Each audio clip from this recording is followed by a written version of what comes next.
Hello, my name is David, and today we are going to make the jellyfish civilian from Splatoon.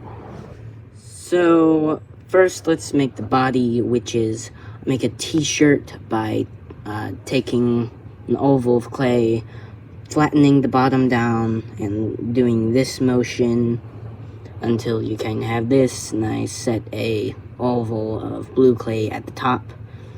And then for the sleeves, I just take some clay, I roll out the sides and cut it in half, stick it here and here.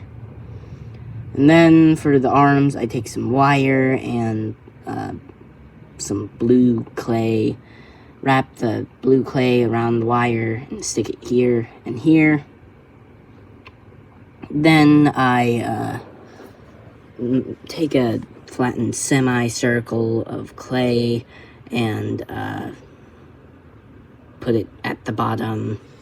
I take a bunch of wire, cut it into little snips, and then round out some bottom tentacles. For the head, I take some tin foil, I turn it into like a little almost semicircle, except the bottom is round.